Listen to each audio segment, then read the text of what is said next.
This video is brought to you by Squarespace.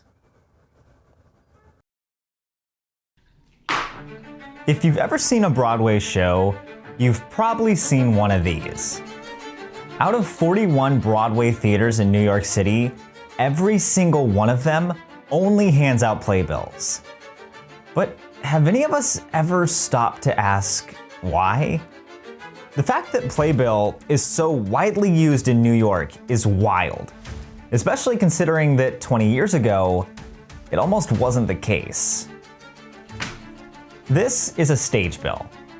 Launched in the 1920s, many in the industry viewed Stagebill's uniquely tailored books as an alternative to the uniform Playbill. The two publications catered to very different audiences and operated in friendly competition for roughly 70 years. That all changed in 1995, when Stagebill fired a shot that morphed into a war. This is the story of a cutthroat battle between two publishing powerhouses, of a rapidly changing New York City, and of the secret weapon that explains why we're not taking pre-show photos of Stagebills. This is the story of the Battle of the Bills.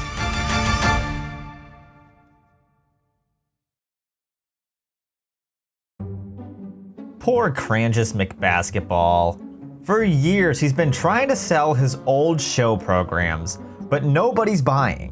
Why not try Squarespace, Crangus? The all-in-one website builder has everything you need to sell products and manage your orders online. No more getting passed over on classified ads.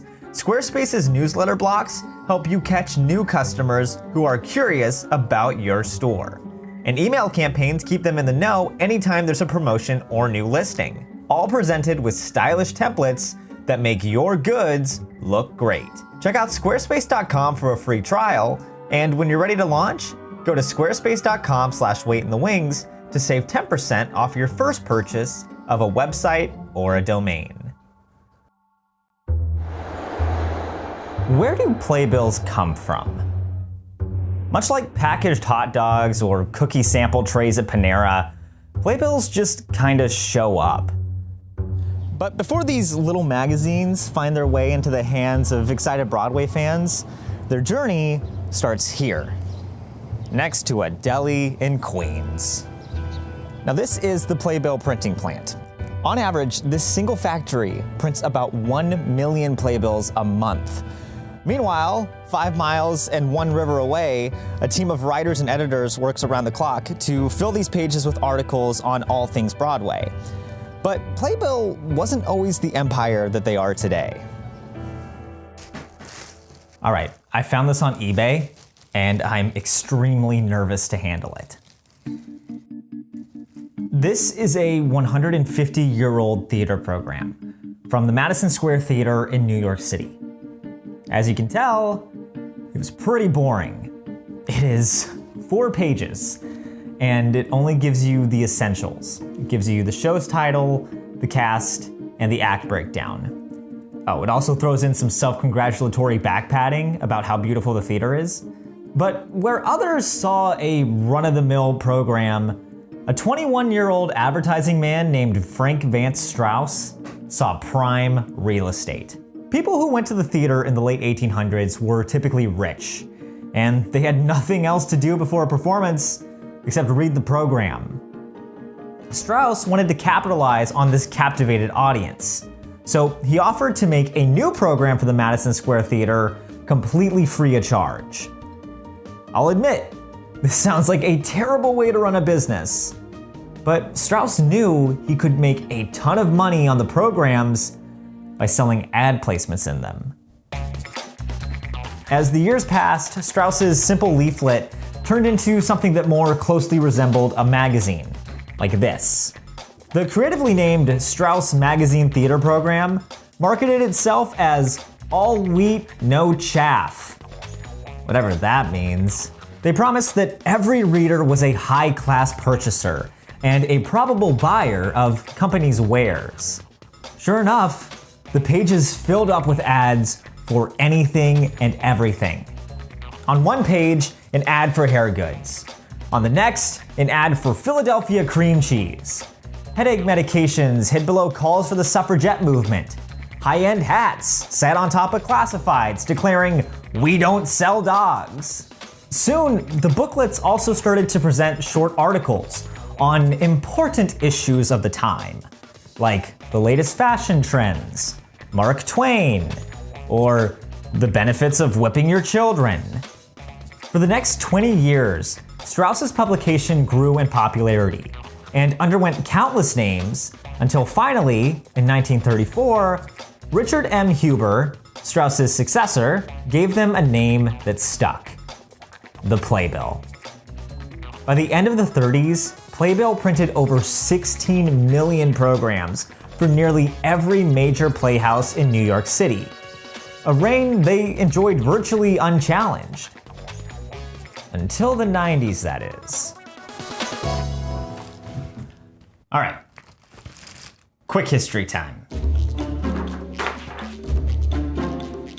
In 1924, around the same time Strauss magazines, for simplicity, I'll just call them Playbills, were becoming big in New York, a rival publication called Stagebill launched in Chicago.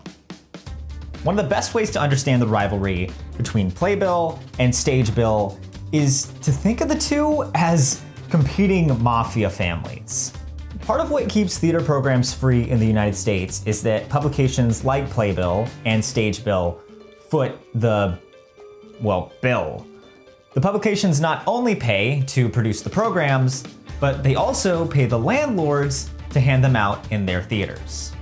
The Playbill family, very much the old guard, held a firm grip on the New York theater market. They mainly stuck to distributing playbills for Broadway and off-Broadway houses, like the Majestic, the St. James, and even the Public Theater. The Stagebill family focused on Chicago, Washington, D.C., and New York City arts venues. They controlled spaces geared towards opera, ballet, and orchestra, like Carnegie Hall, Kennedy Center, and Lincoln Center. For decades, the territories were clearly established. But in 1994, the lines were crossed. As first reported by Jeremy Gerard of Variety, the heightened tensions between the two publications really started when Philip Bursch, the then new publisher of Playbill, attempted to convince Lincoln Center to use Playbills instead of Stagebills. Taking over program distribution for Lincoln Center would have been a huge get for Playbill, adding a whole new roster of high net worth individuals going to things like the Metropolitan Opera and the New York Philharmonic. But son of a Bursch, his pitch didn't work, and Lincoln Center kept using Stagebills. A few months later, in February of 1995, a delivery truck carrying about $5,000 worth of Playbills pulled up to the Public Theater. The Off-Broadway house was a dedicated Playbill client for 25 years. That is, until the truck driver was told, "No thanks, we're not using you anymore." That same night, Stagebills showed up in the Public's lobby. Stagebill, under the direction of executive editor Clifford Tinder, successfully snaked away the Public from Playbill and established their first serious foothold in the New York City theater scene. Tinder owned any room he walked into, much to the frustration of Bursch, who claimed that he lost the Lincoln Center contract simply because the organization didn't want to turn their back on Tinder. 2 years after the Public fiasco, Bursch was outmaneuvered by Tinder once again. But this time, it was on a much bigger scale. The 42nd Street of the early 1990s looked incredibly different to the 42nd Street of the 1890s. Well, 42nd Street has not been a pretty sight for many, many, many years. I ain't from New York. I ain't from Jersey. Don't get my face. I'm from Washington. Don't get my face. One of those sleazy, don't go down there kinds of places. My opinion, they should tear down the whole block and just rebuild it. Thank you. Theaters that once hosted wealthy socialites now sat abandoned amongst peep shows and adult video stores. After years of failed attempts to revitalize the area, City officials and a nonprofit group called the New 42 placed a huge bet. They wanted to turn 42nd Street into an entertainment destination. And no one knew more about entertainment destinations than the Walt Disney Corporation. Around the same time, Disney was going through a creative renaissance of its own. CEO Michael Eisner wanted to move beyond the concept of people only experiencing Disney from their couches, a mission that ultimately led the company here, to the New Amsterdam Theater. Originally the home to the Ziegfeld Follies, pomp and circumstance were replaced by decay and the occasional murder. On the heels of the Broadway premiere for Beauty and the Beast in 1994, Eisner and the Walt Disney Corporation signed a 99-year lease to restore the theater to its former glory, with significant tax breaks in return, of course. Miraculously, Disney pulled it off, and the once desolate theater with birds living in the ceiling transformed back into a $34 million palace. The restoration and the announcement of a musical version of The Lion King generated a huge buzz. So of course, Playbill wanted their programs in the New Amsterdam. When the doors finally opened in May of 1997, the audience took their seats and flipped through their booklets. Only they weren't flipping through playbills. They were flipping through Stagebills. So how does Playbill print so many programs for as many theaters as they do? Well, the programs are pretty much identical. Even though some are upwards of 30 pages long, only 12 or so in the middle are dedicated to the actual show on the cover. This is called the wraparound section, and it's where you can find the actual cast and production info. This custom section gets wrapped around by the same magazine for an entire month. Every playbill in every theater holds the same articles, restaurant guides, and above all else, the same ads. Stagebill, on the other hand, customized the entire program to the production. Every article, profile, and deep dive was about the show the audience was about to watch. Stagebill offered an attractive prospect for Disney, and that prospect was made even more attractive when Stagebill let Disney choose which ads they wanted to include.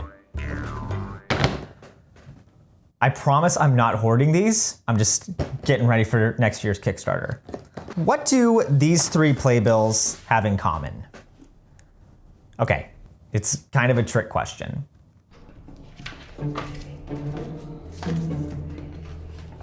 Don't let that sunny yellow banner fool you. Playbills include their fair share of vice. Cigarette ads, luxury alcohols, and even nightclubs dominated the pages of these programs. Surprisingly, Disney wasn't comfortable with the idea of their family-friendly images running alongside ads for charcoal filtration cigarettes. This came at a time when Disney implemented a policy prohibiting the promotion of liquor and tobacco on its properties. This included Disneyland, Disney World, and especially the New Amsterdam Theater. Disney had little say over this policy with Beauty and the Beast, since it opened in a theater owned by the Nederlander organization. But as the sole owner of the New Am, Disney called the shots. Wanting more control over the program's content, Disney went with Stagebill. The decision was unprecedented. It was Stagebill's first time providing programs for a Broadway theater, and Playbill didn't take kindly to it. Before the ink even dried on the Disney contract, Stagebill set their sights across the street towards theater impresario and future con man Garth Drabinsky's brand new Ford Center Theater. Competing directly with Disney's New Am, Drabinsky's company Livent put $22 million into the Ford Center Theater's rapid construction and was about to stage its first musical, Ragtime. And Stagebill wanted in there too. Playbill didn't want to admit it, but Stagebill was becoming a serious problem. Stagebill had already captured the Public and the New Am. If they won the Ford Center, there was no telling how much further their reach would grow. Playbill was losing land, and they needed to fight back.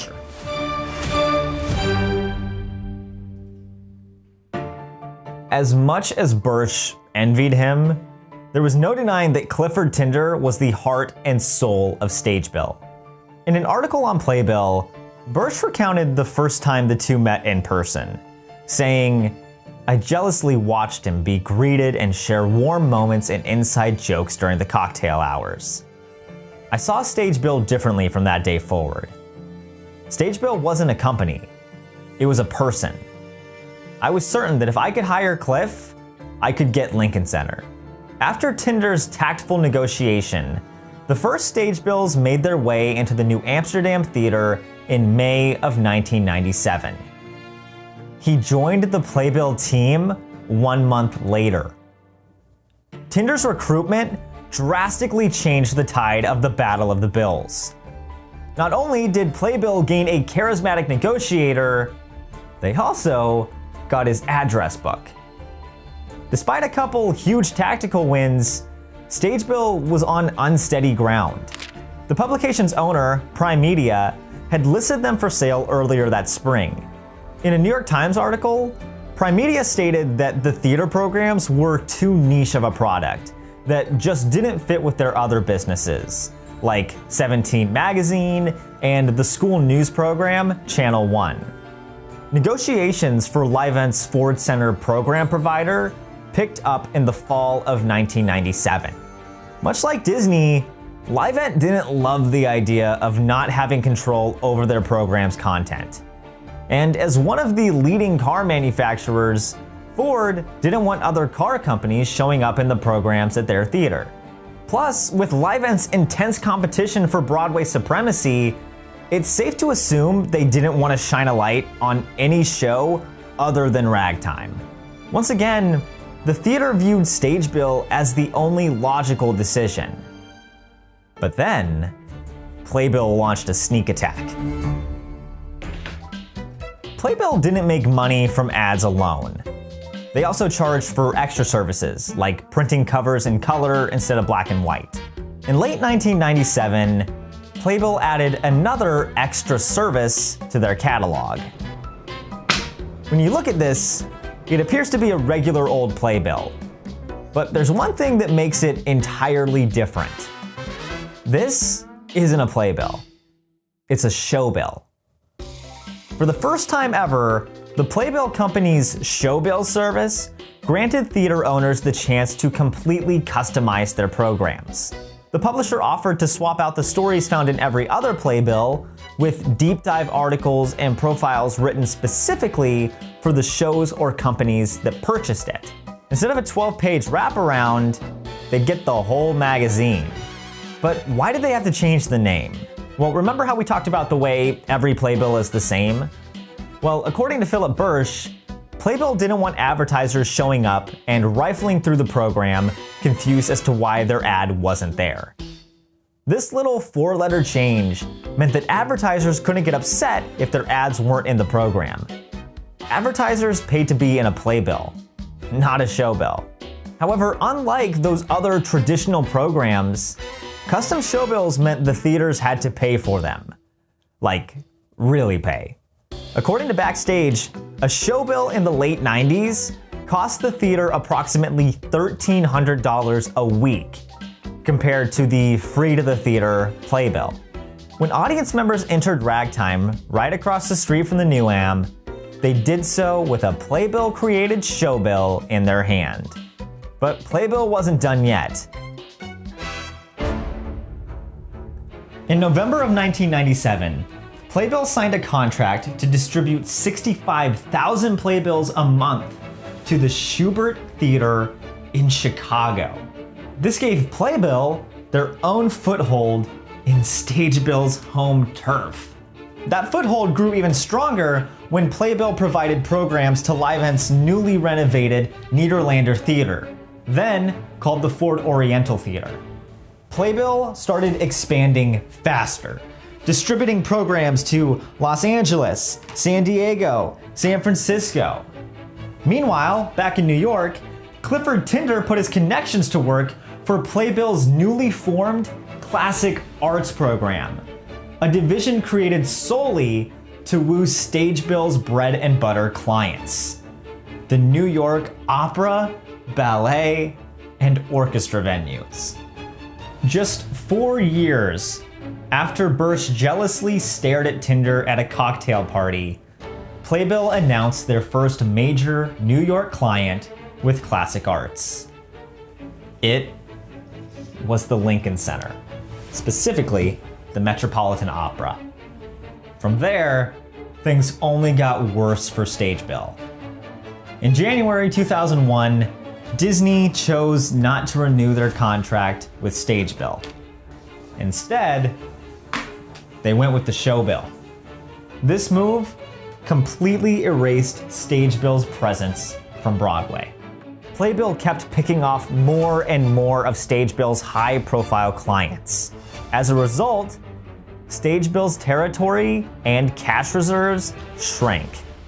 In a desperate push to rebuild its clientele, Stagebill completed a frantic financing round to buy 2 illustrious arts publications called Performing Arts and Avenue Magazine.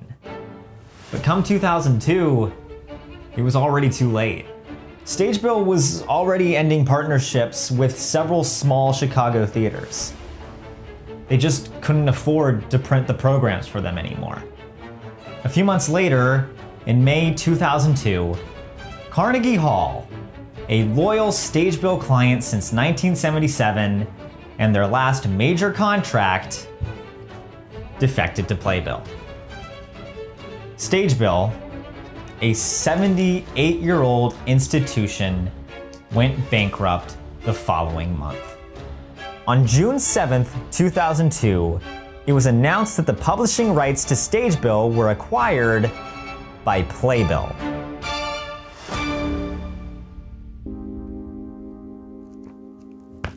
It's kind of ridiculous, isn't it? That a little paper booklet telling you who's wearing what costume could spawn such a cutthroat competition. There's nothing groundbreaking in these. If you pick up 2 Playbills during the same month, they're practically identical. So why was the competition so intense? Well, there's more gold to these booklets than their bright yellow headers. Not only is the audience reading them often wealthy, they're also less likely to throw them away. Playbills are more than just programs. They're souvenirs, artifacts of some intangible moment that no longer exists. And so, we hold on to them. Instead of tossing them out like a street flyer, we store them in 3-ring binders. In a lot of cases, the ads outlive the companies. Just take this video for example. If I told you that an ad you bought in 1911 would still be viewed in 2024, wouldn't you buy it? Bursch once stated, "This is a competitive business, and we intend to compete." And boy did they. However, Stagebill's presence and impact on the industry doesn't deserve to be forgotten. Perhaps the model of creating a unique program for each individual show wasn't sustainable. But for a moment in time, it looked like it might just fit the bill. Perhaps the only thing more intense than the feud between Playbill and Stagebill during this time was the battle between Disney and Livent.